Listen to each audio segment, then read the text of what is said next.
आज का ये जो सेशन है इसको हम दो पार्ट में डिवाइड कर रहे हैं। एक है पार्ट 1, एक है पार्ट 2। पार्ट 1 में हम डिस्कस करेंगे how to start a small business, कि अगर एक छोटा बिजनेस करना है छोटे लेवल पे कम इन्वेस्टमेंट में तो उसको कैसे करें और उसको कैसे बड़ा करें। एंड पार्ट 2 में हम डिस्कस करेंगे how to start a big business. What if हम एक स्टोर ओपन करें जिसका नाम हो 99 ज्वेल्स। अब समझना बिजनेस मॉडल को आराम से ठंडे दिमाग से। 99 ज्वेल्स मतलब क्या, कि वहां पे सब कुछ 99 का मिलेगा। ये इंडियन मेंटालिटी से बिल्कुल परफेक्टली मैच होता है। जैसे आप कहीं रोड साइड कहीं पे जाओगे तो वहां पे ये मेंटालिटी चलती नहीं, हर माल 100 रुपए, हर माल 50 रुपए, हर माल 250 रुपए, वॉट एवर। तो इसका मतलब we are all use to it. अब यहां पे कई सवाल आएंगे।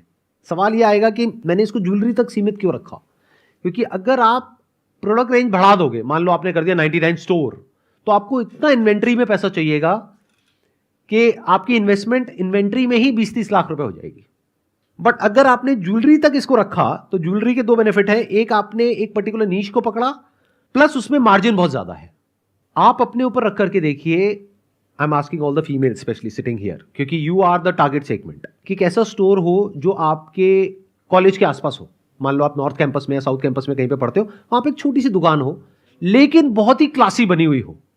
एक है बिल्कुल ही आपको रोड साइड लग रही है, एक है बहुत अच्छी बनी हुई है, छोटी है लेकिन बहुत ही सुंदर बनी हुई है। उसका नाम हो 99 ज्वेल्स, एवरीथिंग एट 99 रुपीज। तो क्या आप वहां पर जाओगे या नहीं जाओगे? क्या सिर्फ यहां पर सेशन में आए हो इसलिए बोल रहे हो जाएंगे, या फिर एक्चुअल में जाओगे? एक बार तो जाकर के देखोगे ना क्या है।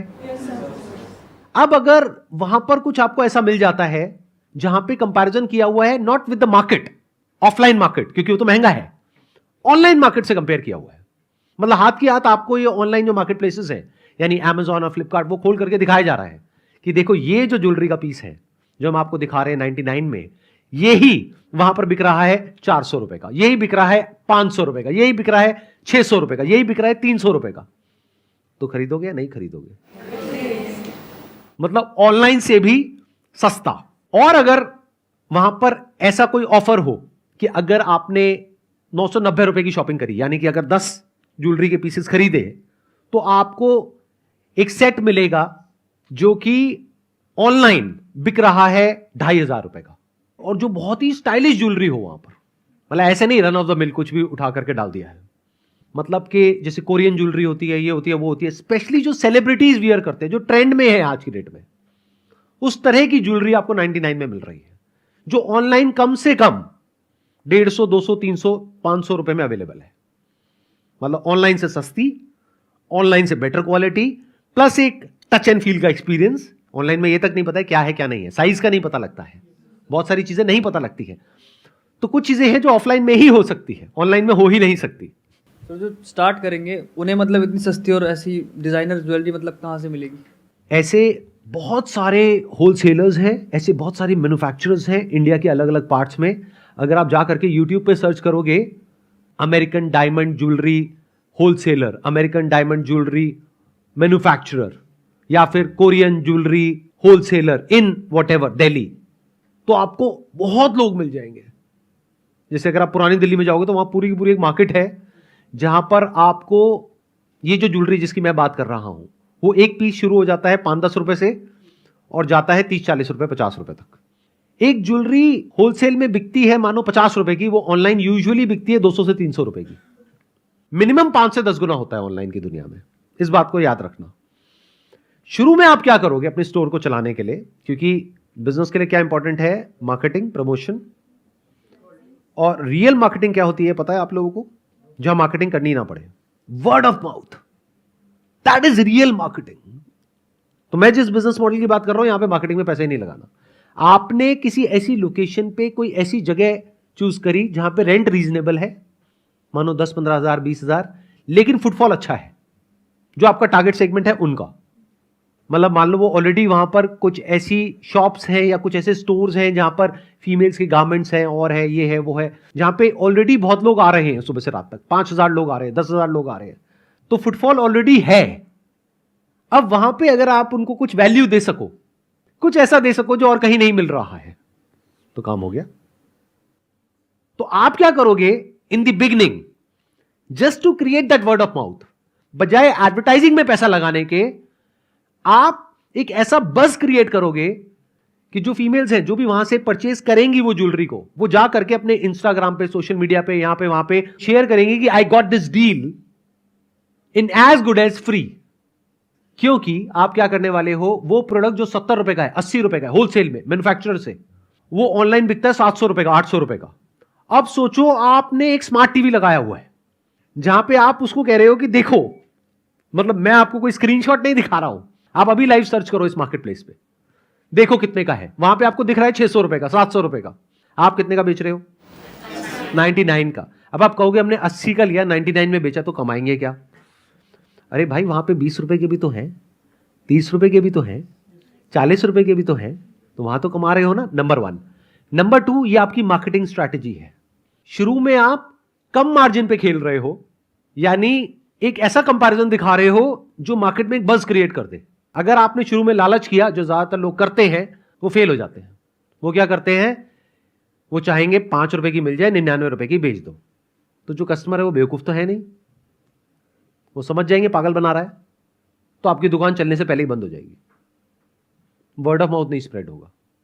बट अगर कोई ऐसी आपने ज्वेलरी ली जो मार्केट में 1000 रुपए से कम है ही नहीं, क्योंकि उसके पीछे से परचेज कॉस्ट 90 रुपए है, और आपने क्लियर दिखा दिया, ये देखो ऑनलाइन किसी भी प्लेटफॉर्म पे जाकर के देख लो, ये जो सेट है ये 1000 रुपए से कम नहीं है, हम आपको 99 का दे रहे हैं, तो क्या वर्ड ऑफ माउथ स्प्रेड होगा या नहीं होगा? एडवर्टाइजिंग में आपका क्या पैसा लगा? 0। समझे? नहीं तो अगर फेसबुक पे, इंस्टा पे ऐड चलाते तो कितना पैसा लग जाता? यूजुअली वो कॉस्ट आती है मिनिमम 20-30% से लेकर के 40-50% तक, तब जाकर के कन्वर्जन होती है। ये बहुत सारे लोगों को अंदर की बात पता नहीं है। मैं क्या बात कर रहा हूं, एक ऐसा बिजनेस मॉडल जहां पे 0 कॉस्ट है एडवर्टाइजिंग की। मतलब आपने क्या किया, आपने कोई बेवकूफी नहीं करी। आप ये नहीं कर रहे कि मैं 200 का प्रोडक्ट खरीदूंगा और 99 का बेचूंगा, नहीं। तो आप क्या कर सकते हो, ये तो कर सकते हो ना कि 90 रुपए का प्रोडक्ट है, 99 में बेच रहा हूं, तो no profit no loss for the next 6 months. उसके बाद में धीरे धीरे वो वाली रेंज हटा दी। अब सवाल उठता है इस बिजनेस में इन्वेस्टमेंट कितनी है? ये क्वांटिटी का खेल नहीं है, क्वालिटी का खेल है। आप जब ऐसे किसी स्टोर में जा रहे हो, आपको क्या देखना है कि वो स्टोर पूरा भरा पड़ा हो खचाखच, वहां पे हजारों लाखों पीसेस हो, क्योंकि इतना तो आप देख भी नहीं सकते, या फिर कुछ सिलेक्टेड पीसेस हो लेकिन बढ़िया हो, 100-150 प्रोडक्ट्स हो लेकिन बढ़िया हो। तो इन 100-150-200 प्रोडक्ट्स में अगर हर एक की आप कलर में वैरायटी भी करते हो, मान लो 500 प्रोडक्ट्स हो गए और एक के 2-2 पीस हो गए, 1000 प्रोडक्ट्स हो गए, तो कितनी इन्वेस्टमेंट हो गई? 1000 इंटू ऑन एन एवरेज पकड़ लो 40,000, इसको भी मल्टीप्लाई कर दो, 1 लाख रुपए। 1 लाख रुपए आपका कहां लग गया? Product inventory. फिर आपको क्या चाहिएगा? बढ़िया बोर्ड चाहिएगा। बोर्ड हैज टू बी सच कि वो दिन में रात में अच्छा लगे और क्लियर दिखे। लोग बहुत सारे क्या करते हैं गलतियां, बहुत अच्छी अच्छी शॉप खोल लेते हैं अच्छी अच्छी जगह पे, लेकिन बोर्ड बिल्कुल घटिया होता है। बेवकूफी है, वही तो अट्रैक्ट करेगा ना, उसी की वजह से तो लोग अंदर आएंगे स्टोर के। अब आपको और क्या चाहिएगा? आपको कुछ इमेजेस चाहिएंगी, कुछ मॉडल्स की, जिन्होंने अलग अलग तरह की ज्वेलरी पहन रखी हो और उसको आप हाईलाइट कर सको अपने स्टोर के अंदर भी और बाहर भी। या मान लो अपने स्टोर के अंदर आपने 2 या 3 स्मार्ट टीवीज लगाए हुए हैं जहां पर वो इमेजेस प्ले हो रही है। तो शुरू में इस तरीके से करो कि वो देखने में प्रीमियम फील आए लेकिन सस्ते में काम हो जाए। मिरर्स को यूज करो और ग्लासेस को यूज करो, इससे एक छोटी स्पेस भी बड़ी लगती है। जितना वॉल्स को यूज करते हो उतना बड़ी स्पेसेस भी छोटी लगती है। जगह जगह स्मार्ट टीवीज लगा दो, उसके ऊपर कुछ इमेजेस प्ले हो रही होंगी मॉडल्स की, और वो मॉडल्स देखने में बहुत ही हाई प्रोफाइल लगेंगी। अब ये इमेजेस कहां से मिलेंगी? नहीं, हमारे यहां से नहीं, क्योंकि वो बहुत महंगा है आप लोगों के लिए। अगर बिजनेस स्टार्ट कर रहे हो तो अगर आप इमेजेस बाजार पे आए तो दैट इज वेरी एक्सपेंसिव, तो I will not recommend you to buy images from our website. हमारे कुछ कॉम्पिटिटर्स हैं, वहां पे सस्ते में मिल जाएगी। हाँ, जिस दिन काम बहुत बड़ा हो जाए और लाखों करोड़ों रुपए कमा रहे हो, तब आना हमारी वेबसाइट पे, तब आकर के देख सकते हो। हर चीज के बारे में ऐसे सोचो कि मैं सस्ते में कैसे काम करूं। आज की डेट में स्मार्ट टीवी बहुत सस्ता हो गया है। छोटे जो स्मार्ट टीवीज हैं 10-12 हज़ार रुपए में आ जाते हैं। तो उसमें कितनी इन्वेस्टमेंट हो गई? 30-40 हज़ार रुपए, 20-30 हज़ार रुपए बोर्ड का लगा लो, प्लस इंटीरियर का लगा लो, प्लस रेंट का लगा लो, सारा मिला करके डिपेंडिंग अपॉन द लोकेशन कि आप छोटे शहर में खोल रहे हो या बड़े शहर में खोल रहे हो, इट स्टार्ट्स फ्रॉम 4-5 लाख रुपए टू 8-10 लाख रुपए। और इसके चलने की पॉसिबिलिटी क्या है? बहुत ज्यादा है। नहीं, 100% नहीं है, डोंट से दैट। नहीं तो आप लोग ये खोलोगे, आपका बंद होगा, मेरे को आकर के पकड़ लोगे, सर आपने 100% बोला था, देखो जी मेरा तो फेल हो गया। अरे भाई मैंने क्या बोला, मैं तो आइडिया शेयर कर रहा हूं। हो सकता है बिजनेस चले, हो सकता है ना चले, but even if it is 50-50%, क्या बुरा है क्या? ये बात आपको कोई बोलेगा नहीं। जो आपको बोलेगा ना 100%, वो आपको बेवकूफ बना रहा है, और आप बेवकूफ बनने के लिए तैयार बैठे हो क्योंकि आप बेवकूफ हो। कोई एंट्रेंस की तैयारी करने के लिए जाते हो, वहां कितना पैसा देते हो? क्या वहां पे गारंटी 100% होती है कि आपका हो जाएगा? कोई देता है आपको गारंटी? कितने परसेंट पॉसिबिलिटी होती है? 0.1% या मैक्सिमम मान लो 1%। तो वहां पे आपने 5-10 लाख रुपए लगाया और सक्सेस की पॉसिबिलिटी क्या है? 1%। बट अगर मैं मान लूं टॉप कॉलेज को हटा दूं, second level college, third level, fourth level, अगर मैं वहां तक भी लगा लूं तो पॉसिबिलिटी मान लो 2%, 3%, 5%। 95% पॉसिबिलिटी क्या है? 10,000 की नौकरी भी मुश्किल से लगेगी। समझ आई मैंने क्या बात बोली है? आई थिंक नहीं आई है, क्योंकि इतना क्लियरली कोई बात नहीं करेगा आपसे। मैं क्या कह रहा हूं, इस बिजनेस के चलने की पॉसिबिलिटी है 50%, फेल होने की है 50%, तब भी क्या बुरा है? अभी तक मैंने जो बोला उसमें कोई डाउट? क्या वो प्रैक्टिकल लग रहा है सुनने में? यहां पे हमारे जो एंड कस्टमर्स है वो भी बैठे हैं, यानी कि जो फीमेल्स हैं। कोई माइनस पॉइंट है तो बताओ इस बिजनेस में। मतलब आप कह रहे हो कि स्मार्ट टीवी भी होंगे और सब कुछ मस्त, तो फिर जाने से पहले सर सोचेंगे कि इतना सब कुछ अच्छा मिल रहा है और फिर जाए कि ना जाए, क्या पता वहाँ पे सब कुछ महंगा हो, और सर आप कह रहे हो कि 99 में सब कुछ देंगे, तो फिर सर एक बार तो जाके ट्राई करेंगे कि एनवायरनमेंट भी अच्छा मिल रहा है और प्राइस भी कम है, तो जाएंगे ही सर। मेरा फीडबैक भी यही है कि हम जाएंगे, क्योंकि जैसा आपने इंटीरियर के बारे में कहा कि इंटीरियर बहुत अच्छा होगा, मिरर्स वगैरह होंगे, तो आप जानते हैं फीमेल्स की जो आदत होती है, मतलब जहाँ भी मिरर दिखा खुद को देखना है कि हाँ तो वो ज़रूर अट्रैक्ट करेगा। जैसे आप रोड पे चल रहे हो, आप देख रहे हो साइड में एक मिरर टाइप का आपने लगा लिया आपके फ्रंट शॉप पे भी, तो ज़रूर देखेंगे आपकी शॉप की तरफ, फिर वो अट्रैक्ट भी होंगे, अंदर आएंगे, और सेल्फी वगैरह लेने की भी आदत होती है। तो और इस शॉप को भी ना हम भरेंगे नहीं, ध्यान से सुनना। हम एक गलती क्या करते हैं बहुत बड़ी, जैसे कोई भी एक नया बिजनेस हम शुरू करते हैं ना, तो एक गलती हम करते हैं, हम क्या करते हैं उसको भर देते हैं पूरी तरह से, चाहे ऑनलाइन हो चाहे ऑफलाइन हो। वेबसाइट है तो पूरा भर देंगे, ऐड दे रहे हैं तो पूरा भर देंगे। मतलब अगर एक पर्चा जा रहा है तो उसमें एक इतनी सी भी जगह खाली नहीं रहनी चाहिए। अगर स्टोर खोल दिया है तो पूरा भर देंगे, पैर रखने की भी जगह नहीं है, सांस लेने की भी जगह नहीं है। ये सही तरीका नहीं है। अगर आप किसी भी प्रीमियम जगह पर जाओगे, वहां पर आप देखोगे सब कुछ खाली खाली मिलेगा, आपको ओपन स्पेस मिलेगी। जितना ओपन स्पेस होगा उस दुकान में, उतना बार बार लोगों के आने की पॉसिबिलिटी बढ़ेगी, और जितना कंजेस्टेड होगा उतना ही लोग बार बार आना अवॉइड करेंगे।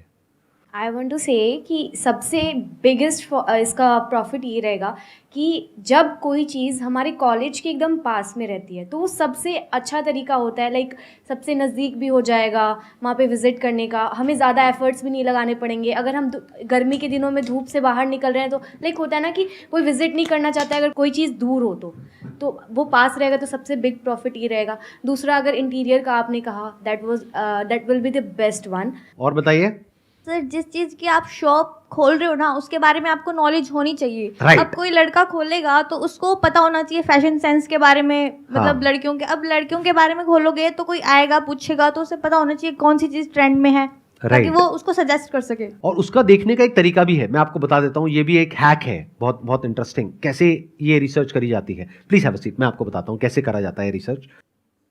Do you guys want to know कि भाई कैसे पता करें? अभी एक प्रॉब्लम है ना बहुत बड़ी, क्योंकि देखो आप किसी होलसेलर के पास जाओगे या किसी मैन्युफैक्चरर के पास जाओगे, वहां पे आपको मिल जाएंगे मान लो 10,000 डिजाइंस। अब अपनी शॉप में आप रखने वाले हो मान लो 500 डिजाइंस। अब उन 10,000 में से 500 कौन से रखोगे और कौन से छोड़ोगे? जो आपको अच्छे लग रहे हैं। आपका फैशन सेंस तो बहुत ही घटिया है। अब क्या करोगे? इसका एक तरीका बताता हूं, सुनो ध्यान से सुनो। इन मार्केट प्लेसेस पे जाओ, वहां पे रिव्यूज है, वहां पे रेटिंग है, उससे आप आइडिया लगा सकते हो कौन सा प्रोडक्ट ज्यादा बिक रहा है, कौन सा कम बिक रहा है। तो वहां से आप रिसर्च करके पहले ही शॉर्टलिस्ट करके जाओ जिसके ऊपर मैक्सिमम नंबर ऑफ रिव्यूज हो।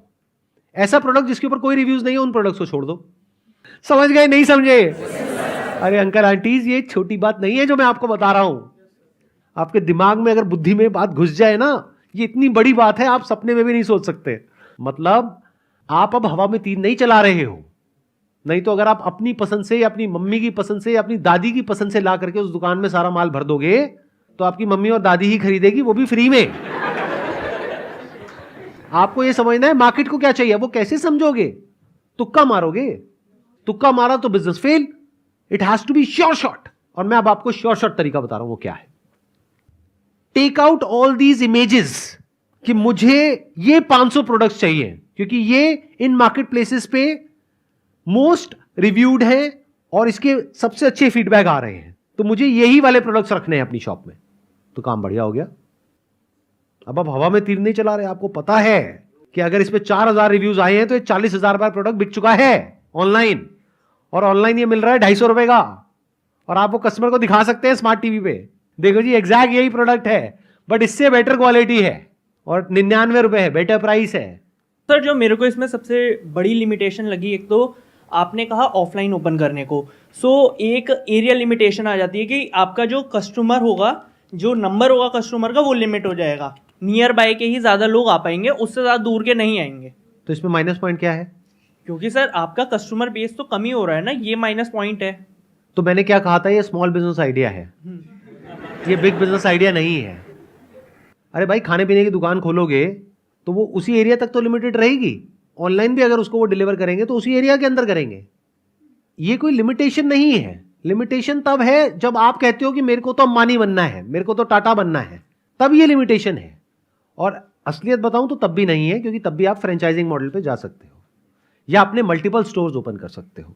बट जो आपने कहा कि लिमिटेशन है, ध्यान से समझो, ये मैं शेयर कर क्यों रहा हूं, इसमें मुझे क्या फायदा है? लगाओ थोड़ा सा दिमाग लगाओ। मेरा दिमाग सिर्फ अपने फायदे और अपने नुकसान के बारे में नहीं सोचता है, मैं कंट्री को एज अ होल देख करके चलता हूं। कंट्री में सिर्फ यूनिकॉर्न्स की जरूरत नहीं है, बड़े बड़े स्टार्टअप्स की जरूरत नहीं है, छोटे छोटे बिजनेसेस की भी जरूरत है। एक ऐसे बिजनेस की भी जरूरत है जो सेल्फ सस्टेनेबल हो। ये बिजनेस छोटा होगा, एक पर्टिकुलर एरिया में ही लोग आएंगे, मान लो 5 किलोमीटर के रेडियस में लोग आएंगे, कोई 50 किलोमीटर दूर से नहीं आएगा, लेकिन उस 5 किलोमीटर रेडियस में अगर डेंसिटी ऑफ पॉपुलेशन अच्छी है तो ये दुकान वाला अगर महीने का खर्चे निकाल करके 50,000 रुपए भी कमा लेता है या कमा लेती है, तो क्या 50,000 रुपए कम होता है आज के टाइम पे? मैं कमाई की बात कर रहा हूं, सेल की बात नहीं कर रहा हूं। सेल कैसे होगी ये क्लियर है, क्योंकि आप हर लेवल पे इंसेंटिवाइज करोगे थोड़ा सा पुश करने के लिए कि भाई अगर आप 5 प्रोडक्ट्स लेते हो तो जो आप प्रोडक्ट खरीद रहे हो तो मिलेगा ही, साथ में 1000 रुपए का ये प्रोडक्ट भी मिलेगा, तो आपको 500 रुपए में 2000 के प्रोडक्ट्स मिल गए। आप समझ गए मैंने क्या बोला? अगर आप 10 प्रोडक्ट्स लेते हो तो आपको ये प्रोडक्ट मिलेगा जो मार्केट में 1500 का है, वो आपको पीछे से कॉस्ट पड़ेगी 150 रुपए की। तो अब अगर एक दिन में आप मानो एक ऐसी जगह पे दुकान खोल रहे हो जहां पे फुटफॉल है 1000 लोगों का, 1000 में से मैं मान करके चलता हूं सिर्फ 100 ही आपकी दुकान में एंटर करती है, उसमें से भी बहुत सारी हैं जो देख करके निकल जाती हैं या एक आध कोई प्रोडक्ट खरीद के निकल जाती है, लेकिन 10 ऐसी फीमेल्स होती हैं जो 5-5 प्रोडक्ट खरीद के निकल जाती हैं। तो 500 रुपए एक फीमेल से आया, 10 फीमेल से कितना आ गया? 5000 रुपए। महीने का कितना आ गया? 1.5 लाख रुपए। खर्चे आपने निकाल दिए सारे, रेंट का, इलेक्ट्रिसिटी का, इसका उसका सारा, और प्लस प्रोडक्ट का सारा निकाल के एंड में 50,000 रुपए बच गया, 40,000 रुपए बच गया, 30,000 रुपए बच गया। अरे बुरा है क्या? अब इसका जो दूसरा ऑल्टरनेटिव है हमारे पास में, वो ये है कि इस बिजनेस को हम ऑफलाइन ना करें, ऑनलाइन करें। I hope that's your point. Yes sir. Offline ना करके अगर ऑनलाइन किया जाए तो फायदा ज्यादा है। Yes, अब sir. ऑनलाइन में आप समझो प्रॉब्लम क्या है, ध्यान से समझना। ऑनलाइन में नंबर 1 कंपटीशन बहुत ज्यादा है। अभी आप ऑनलाइन चले जाओ, आपको ऐसी लाखों वेबसाइट्स मिल जाएंगी, प्लस ऑनलाइन में आपको शिपिंग की दिक्कत आने वाली है। अगर कोई एक पीस खरीदेगा 99 रुपए का, अब आप उससे शिपिंग के 50 रुपए लोगे या नहीं लोगे? तो ऑनलाइन में जैसे ही आप एंटर करें, आप कॉम्पीट करने लग गए बड़ी बड़ी मार्केट प्लेसेस से, आप कॉम्पीट करने लग गए और सबसे, प्लस ऑनलाइन में एक बार ट्रैफिक लाने के लिए अपनी वेबसाइट पे आपको पैसा लगाना पड़ता है एडवर्टाइजिंग में, फेसबुक पे, इंस्टाग्राम पे, गूगल पे। वो कॉस्ट बहुत ज्यादा होती है और वो कस्टमर भी टिकता है या नहीं टिकता है ये कहना बहुत ही मुश्किल है, क्योंकि वहां पे कोई पर्सनल रिलेशनशिप या पर्सनल बॉन्ड नहीं बन रहा है। If you passionate about fashion industry और फिर आप इस काम को खोल रहे हो, तो इसके चलने की पॉसिबिलिटी बहुत ज्यादा हो गई, क्योंकि अब आप पैशनेटली एक कस्टमर के साथ में रिलेशन बना सकते हो। Having said that, this model can work in online space also, but उसके लिए एक बहुत बड़े लेवल की विजन चाहिएगी और डीप पॉकेट चाहिएगी एडवर्टाइजिंग और मार्केटिंग में स्पेंड करने के लिए। आप में से किसी को समझ आया है क्लियरली कि मैंने क्या कहा है और ये बिजनेस किस तरीके से किया जा सकता है? कोई है जो जेन्युइनली आप में से इसको करने के बारे में सोच रहा है, सोच रही है? जो भी आप बोलते जा रहे थे मैं सब कुछ विजुअलाइज कर रही थी कि हाँ प्रैक्टिकल है, पॉसिबल है, हो सकता है। और जैसा कि आप कह रहे हो कि सारे लोग कहीं ना कहीं किसी ना किसी रेस में भाग ही रहे हैं, तो इसमें ट्राई कर लेते हैं। अच्छा होगा तो ठीक है, नहीं तो फिर देखा जाएगा, क्योंकि ट्राई तो हर जगह कर रहे हैं और पॉसिबिलिटी हर जगह बहुत कम, कहीं ज़्यादा। तो ठीक है, ट्राई करते हैं, इसलिए मैं सोच रही हूँ। चलिए एक काम करते हैं, आप ये कह रहे हैं कि मैं अपना सोच रही हूँ कि मैं इस स्टोर को ओपन करूँगी, और अगर आप ये ओपन करते हैं, आप या वो लोग जो वीडियो में देख रहे हैं या आप लोग जो यहाँ पर बैठे हैं, अगर आप इस स्टोर को ओपन करते हैं, चाहे सक्सेसफुल हो चाहे फेल हो, आप हमको ईमेल करिए along with the photographs of your store कि आपने कहाँ खोला, अलॉन्ग विद योर प्रॉफिटेबिलिटी कि आपको प्रॉफिट हो रहा है, नुकसान हो रहा है, पूरा बताइए हमारी टीम को, ईमेल करिएगा meet@sandeepmaheshwari.com पे। अगर हमें लगा जेन्युइनली आप पैशनेट हैं इस काम को लेकर के, तो हम यहाँ पे आपको इनवाइट करेंगे और उस वीडियो को लाखों लोग देखेंगे।